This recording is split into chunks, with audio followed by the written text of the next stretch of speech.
Shank to be bought around here at any price. What good is having $68 million? Morning. It's good for getting a lot of paper signed for Mr. Driving.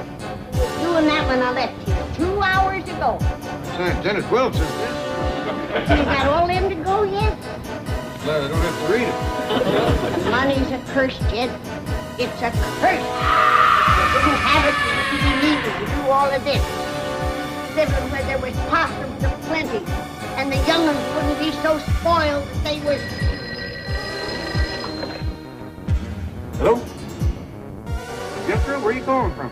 Try and guess. No? No? I guess again. Jethro, where are you calling from? What? I'll be right there. Oh, Granny. Hello, operator. This here's Jethro Bodine. I just gonna let you folks know that I got a telephone in my truck now. I rigged it myself. He put a phone in the truck. Yeah, with an unlisted number. Not foolishness. He's got too much time and money on his hands. Bye, operator. How about this? What are you up to? I figure it's about time we start acting like rich folks. Heck, every millionaire's got a phone in his car. Now, you stay right here. I'll phone you from Wilshire Boulevard. I tell you, Jed, that boy is round the bend. I don't know. Making a phone work from a truck takes a heap of smarts. He's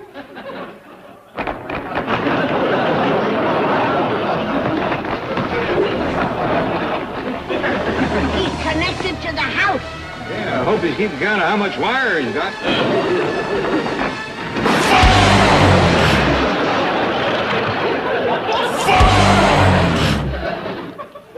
Here's he misfigured a mite. Now you see what comes from having too much money. Millionaires, phones in the car. His rope has slipped. It's pulling. Dear sir, it gives me great pleasure to inform you that the Clampett account has now reached the amount of $68,415,000. Signed, very truly yours, etc., etc. Now, who shall I send it to? To me. I love getting good news in the mail. Oh, pardon me. I'm Virginia Jennings from UCLA. I wondered if I might see Mr. Drysdale.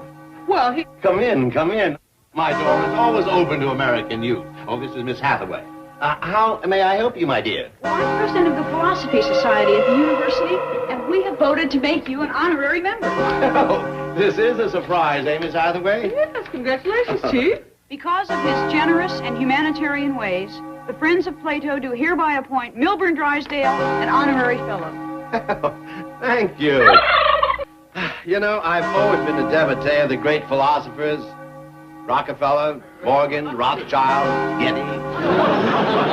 Yes. Well, now that you're a member of the FOP, I know you'll want to participate in our current project. Certainly. What is it? We're trying to raise funds to help a number of impoverished students finish their education. What a wonderful idea. Who are they? Well, I'm one. The other two girls are waiting outside. Say, that's very clever of you. Then we can count on your support? Of course, you have my blessing. We were hoping for something a little more tangible. Like money? Frankly, yes. Say no more. Here at the Commerce Bank, we're always ready to help out needy students. Help her out, Miss Hathaway. But it would only be a small loan for a few luxuries, you know, food, shelter, clothing. Now, and tell your buddy Plato not to come begging around here either.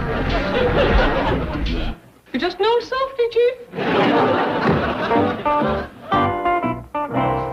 Boy, I hope she gets a loan. I'm starving.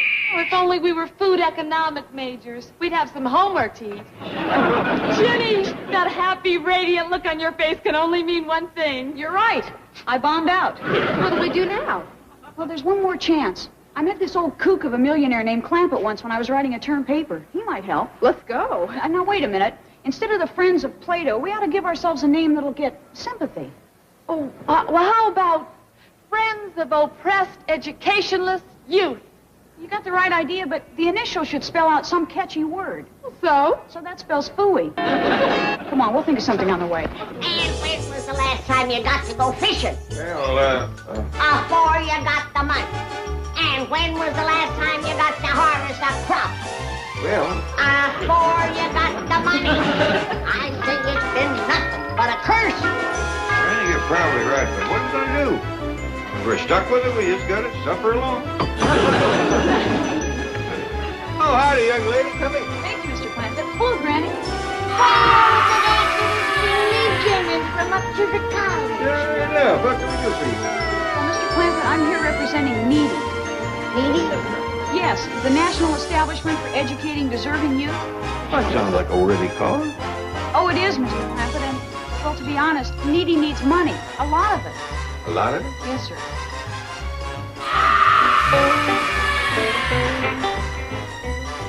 Are you thinking what I'm thinking? Sounds like an outfit could use $68,415,000. Young lady, step in the kitchen. I'm going to write you a check.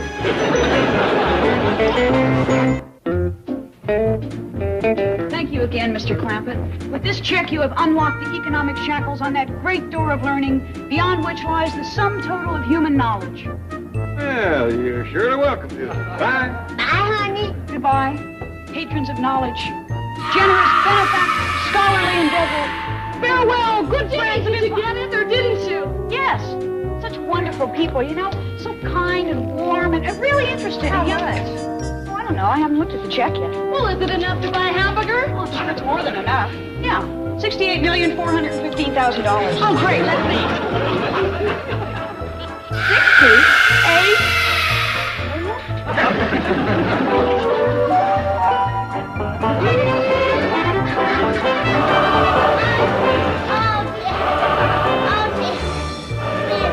I've never been so happy in my whole life. I feel this like I've been took out of harness.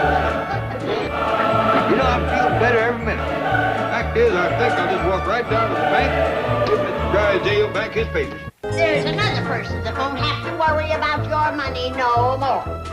He'll be able to breathe a whole lot easier now. Well, we don't have to spend it all on ourselves. We can help other kids get through the university. We can buy books, supplies. We can buy the university. I suppose we could do a lot of good with this money. All right, I'll think about it. Thank you, Mr. Drysdale. Come on, kids. Chief, I telephoned Granny, and Mr. Clampett signed the check. She's positively elated about it. Oh, boy, I've got to stop eating herring and sour cream before bed. It's given me the worst nightmare I've ever had. Well, it's just like I'm awake. You are awake, Chief. Mind your own business. You might as well face it. The Clampett account is gone. Now, don't panic. This is business. These things happen. Win a few, lose a few. Chief, I'm really impressed with the way you're taking this. What are you writing? A suicide note. Oh, no. Get a hold of yourself. There's nothing we can do about it. Oh, yes, there is. We can fight. I've let Mr. Clampett get away too long with this crazy money idea of his, and I'm calling a halt. I'm going to tell him if he persists with this insane idea, it's going to rub hard on him, real hard. I'll say to him, Mr. Clampett, if you give away all your money, you're going to have to move out of that mansion immediately. Chief. No, I'm through fooling around. And I'll say, Mr. Clampett, if you're broke, you're real broke. That means no money for food, no gasoline for the truck, nothing. Chief, Mr. Clampett. I don't care who he is. I'm going to get tough. Drysdale, you don't have to get tough. We fully expect to give the house back. It's only fair. Don't worry about us spending no money. We know we're broke and we're glad of it. Isn't there anything I can do? Sure is. You can start relaxing, and it shouldn't take long now if you ain't got the money to worry about. Mr. Clampett? Ah, this ain't goodbye. We'll be in touch. And Miss Jean, see, can you get him to do a little fishing? Chief, you're crying again. Yeah, let's get going. I'm almost done, Granny, but we want to be sure and leave the place looking like we found it. Uncle Chet, have a heart. What's a sophisticated, educated playboy like me gonna do around all them hog wrestlers back home? Oh, I reckon you'll get by. But Uncle Chet, I belong here. Beverly Hills folks is my kind of people. Welcome to stay if you want to. Well, I can't without money. I've done gone and got used to a high standard of living. Well, here's between a rock and a hard place, because I ain't got no money to give you. Granny, we've been living here for 5 years. Now we's leaving. Ain't you sad? Yeah, sad it took so dad blame long to pack. All right, boy, drive on.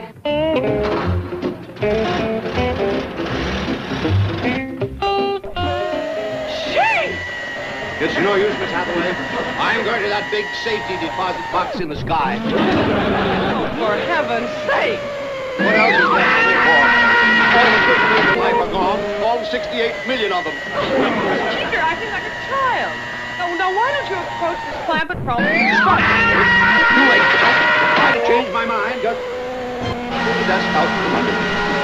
Chief, I couldn't. If you feel that strongly about losing me. Oh, no, it's not that. It's just that this desk is too heavy for me to pull. Miss Hathaway. You'd like to get onto this chair. Well, be reasonable. Well, why don't you forget about losing the Clampett account and start trying to get the Jennings account? The what account? Friends of Plato. They have the money now. Yes. Say, that's right. I know. I'll try to get the Jennings account. Miss Hathaway, I just saved the day.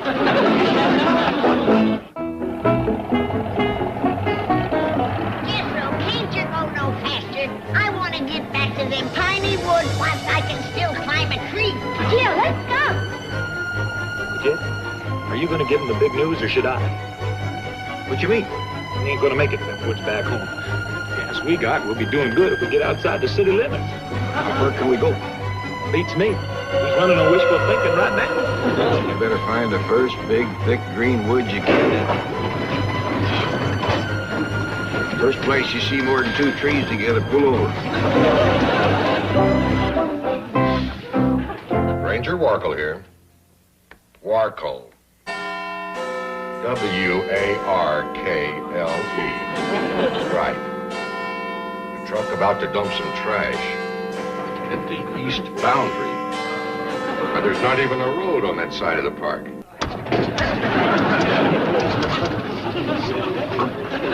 Well, this is as far as we're going, Uncle Jim. The tank's drier than dust. Yeah, leastways we made it into some tolerable woods. How's Granny doing back there, Ellie? Well, she's still asleep, Paul. Has been since before we turned off the road. How'd you manage to sleep through all this bumping? Plumb tuckered out. She loaded up the truck single-handed in 20 minutes flat. Oh, I must have dozed off. Oh, we're back in our woods. And so soon. My, look how pretty everything looks here at home. Changed a bit. I feel like a new person now that I'm here. Granny, yeah. Oh, I gotta kiss the ground. The hallowed soil of my homeland. Oh, I've waited so long for this. Granny, I think I'd hold off on that. How come? Well, we ain't exactly home. Where is we? Strictly speaking, we're still in Los Angeles. Los Angeles? Hooey! That dumb cluck you've been driving around in circles! We come as far as we could with the gas we had. You mean we've stuck here? For a little while, but leastways, we got good dirt under our feet. We got trees, bushes, sky to look at. Birds and breeze to listen to? And...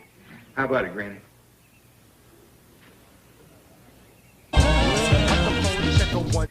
Los Angeles, pooh! All right, here we are. Miss Jennings, your new home. Compliments of the Commerce Bank. But this is the Clampett mansion. But not anymore. It's yours for as long as you want it. And in those boxes, you'll find a few more surprises from the Commerce Bank.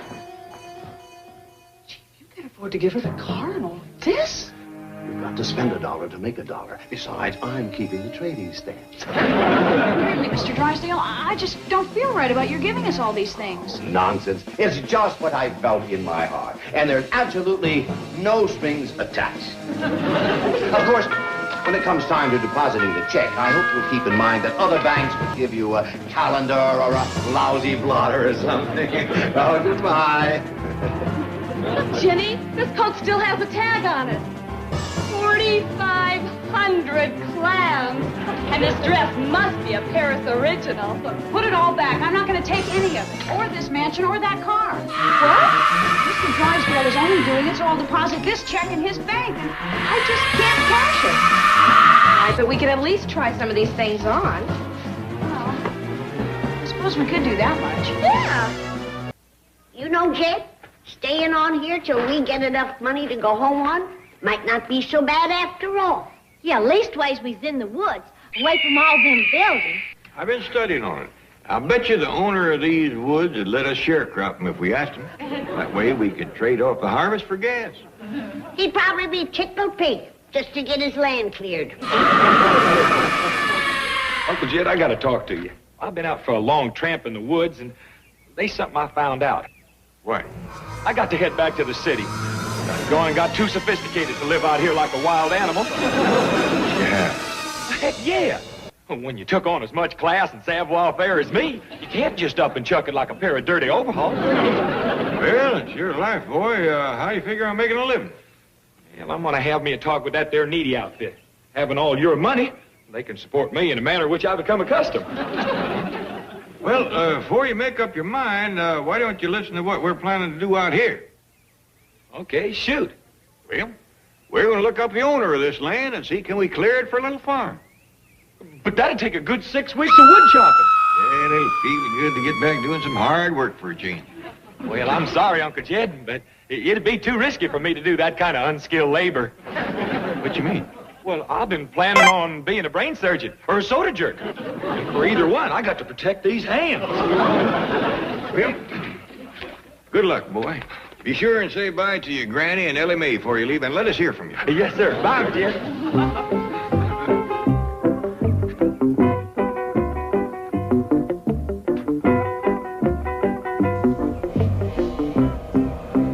Oh, howdy, Jed Clampett, my name. I'm Ranger Warkle. Well, pleased to meet you, Ranger. Warkle. W-A-R-K-L-E. Yeah, Warkle.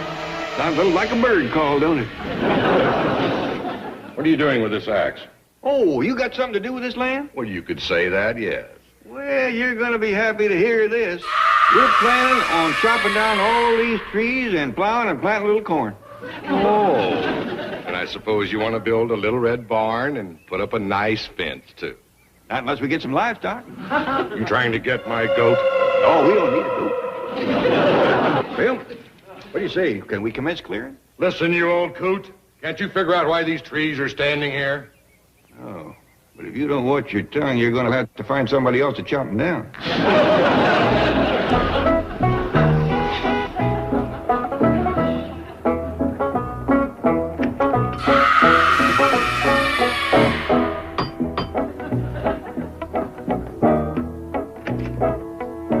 Howdy. Who are you? Who are you? I'm Jethro Bodine. I used to live here.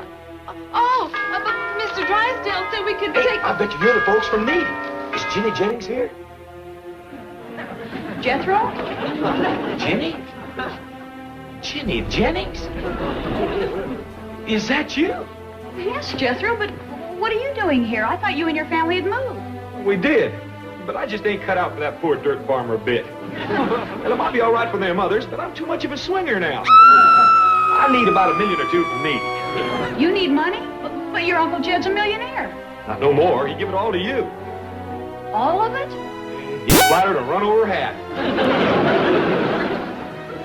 Huh? Whose car is that? Well, I'll go see if there's anybody out back.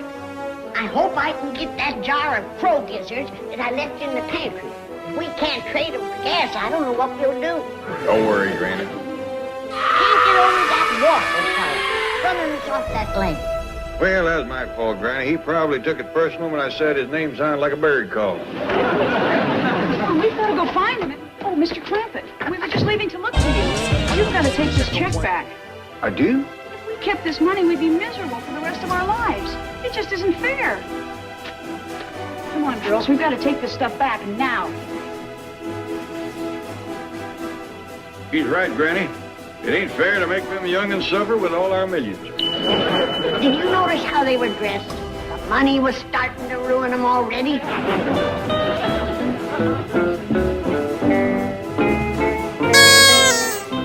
but what are you doing back here? Where are the girls going? Ray, we got some bad news for you, Mr. Drysdale. We're leaving my money in your bank. You ain't giving it away. Do you see it, Miss Hathaway?